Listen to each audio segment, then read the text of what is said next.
There have been some vile villains over time, but few have put fear into my heart like Homelander. He's the definition of a ticking time bomb. Every time this man appears on screen, I'm more on edge than when I forget to defrost the chicken. Actually, I'm gonna take that one back. Y'all have no idea how scary my mom could be. But Homelander's pretty scary. He's almost... From the Mortal Kombat skin to an outro in a Metro song to just about every single edit on TikTok, this character is reaching a level of stardom that few villains ever have. Why? Anthony freaking Starr is why. No matter what I say in this video, he is the main reason the character shines. I can't imagine anybody else playing Homelander, and if you watch any interviews, you know that this man ain't acting. This season is pretty hype so far, despite the weird review bomb and even YouTubers claiming the show is destroying their audience, which fam, the whole season isn't even out yet. But let's be real, there's one reason it's getting review bombed, and look, I wanted Kimiko to be with Frenchie, but they're not. Anyways, most people forgot about the hate by episode 4, when we were reminded of how scary Homelander can be. And if Anthony doesn't win an Emmy, well then I got some ideas for whoever runs it. Tell you what, I'll give you a little motivation. You get hard right now, or I'm gonna lazy your dick. But the most obvious part, aside being the actor, there's some factors that make Homelander the character he is today, and something that separates him from this newer era of villains. He's not just an evil Superman, but so much more. Unapologetic, inhumane, and a character that captivates the screen anytime he appears on it. This is what makes Homelander the most compelling villain in recent TV history. That's where you're wrong. I'm not human. I mean, for one, he has zero empathy, and that immediately separated him from the newer era of villains. Some may act like they don't care, and others may seem evil at first, but pure evil villains are becoming a rarity in the new era. I described it in my last video, but the more complex we get with writing, the more complex villains get. Typically their backstories get revealed and it describes a motivation to their actions or how they became the way that they are. It instantly makes them complex, memorable, and the lines blurrier between good and bad. It's a solid technique to make us question who we want to root for and why. But Homelander, nah.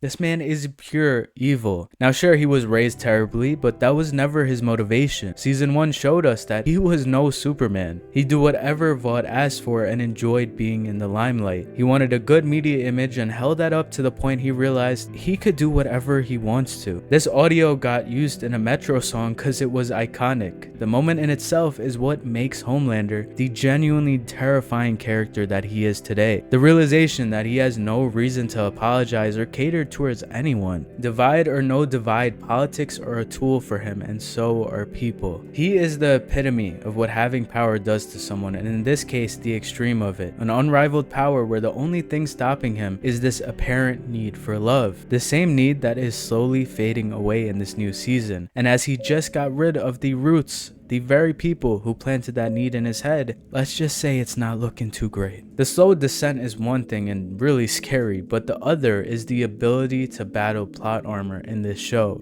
Now it exists for sure, and I mean no way Huey should be making it out alive of that vent, and how the is actually still alive, but they do a very good job of masking it and still making the show unpredictable. If you're lucky enough to not know what plot armor is, it's in just about every show out there, and it's based on the fact that you know some characters just won't die. Not because they shouldn't, in fact they should in a lot of these situations, but they don't because the show would end or they're just too important of a character. But The Boys changes that feeling. We've lost characters I genuinely didn't expect to lose, both minor and major ones. And scenes with an unpredictable character like Homelander makes it even more on edge. It doesn't feel like somebody has to win, like a show that relies on plot armor. In reality, Homelander could kill everyone, or Butcher could, or maybe Huey's dad. I mean, who knows? One thing that this show is not is predictable. Though the scariest thing about Homelander, besides his ruthlessness, unpredictability, and sheer power, is this symbol that he's managed to become.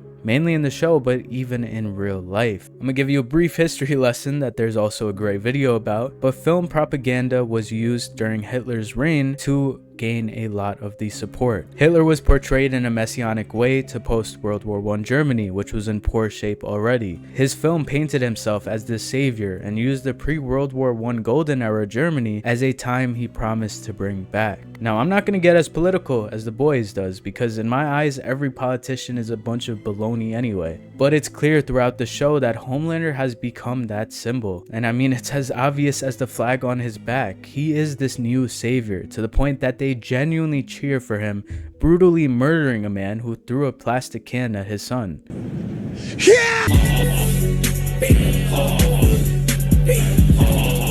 His charisma and use of power works so well, he's an image for the Sigma cult, which ironically, just like Patrick Bateman, is the complete opposite point of the character. But with that being said, I could see where people get this character mistaken. He was raised as a test subject and surrounded by pretty shitty people. If someone in this world had that much of an unrivaled power, it would be pretty damn hard to maintain their moral ground. The word realism is tossed around, but The Boys genuinely feels like a world with powers. And not just because the people use it like that, but the business in control of it. This is an underrated factor of The Boys, but in real life too, I'm sure they'd find a way to monetize their heroes and control them. To be honest, we'd probably have a UFC of superheroes just brutally murdering each other. Vought prioritizes their investors and business over actually saving people. They stage the actual saves to the point that they murdered the stunt double. Rip Coy. It's a pessimistic view as its source material is, but it's much more realistic and nuanced from what I've seen. And Homelander is a product of his environment, as many past villains are. But again, though he might act like it, that is rarely his motivation. But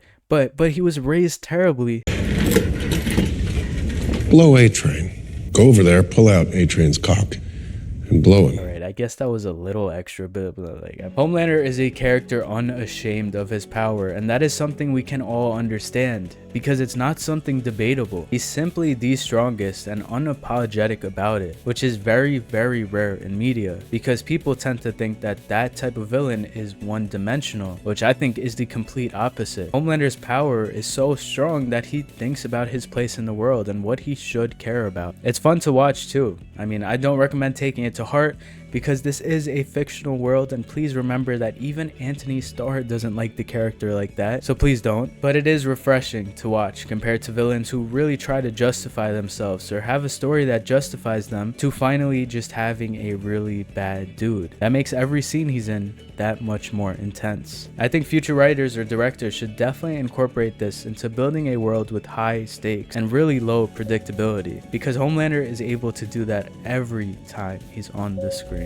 And I'd like to say that this season is not destroying their audience. In fact, I think it's building up for season 5 so well, with Homelander losing his humanity, I mean Huey's dad gaining powers, and Butcher somewhat getting his powers back. This season is great so far, and I think next will be even better. So you should definitely check out The Boys. I hope you enjoyed this video, and I might see you in the next one.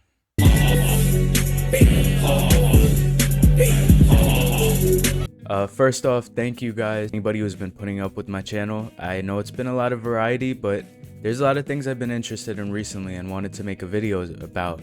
And of course, this one being The Boys. People are overreacting so bad off of the first 3 episodes, and it amazes me. I mean, it's getting mixed up. Some people are genuinely upset with the Frenchie and Colin relationship because it's a weird one, and it also, I could agree. There's an interview that Kripke even makes about Kimiko and Frenchie being his favorite relationship. What's an example of something that you saw and you were like, this is really working? Well, I'll tell you one, Frenchie and Kimiko. You know, that was one where, like, they have this very sweet relationship in the comics, and so we knew we wanted to do that, but, like, the chemistry between those two is, like, so off the charts that we just kept writing it and writing it. But even then, I knew that Colin would probably find out. He might even kill Frenchie because he killed his family. Obviously, that didn't happen, but they weren't an endgame relationship. So people were getting mad over that for nothing. It was just 3 episodes out. But now that there's 6, it's clear that was never happening. And to add on top of that, even with that relationship, the episodes were still really good. So to mark it as a 52% audience score just shows how, you know, overreactive people were. And I don't want to say media illiterate, which a lot of people are using. That's just a way of saying you're smarter than somebody.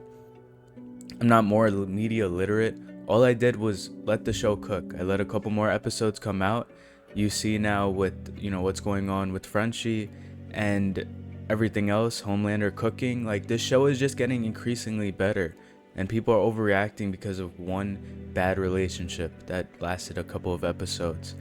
So yeah, destroying its audience, stuff like that, it just amazes me. I watched a full interview of Kripke, and it really shows how objective he is. I mean, don't get me wrong, he leans left. I don't know if y'all know politics, whoever's watching this, but politically, he admits in the interview himself, he leans left. He doesn't like Trump. When we first pitched the show, it was before Trump was elected. And the idea that a celebrity would actively want to turn themselves into a fascist autocrat was kind of a crazy idea. But it turned out to have happened. But we sort of lucked into whose metaphor is really about the moment we're living in, which is the cross-section of celebrity and authoritarianism. The show's not subtle. It wears its politics on its sleeve.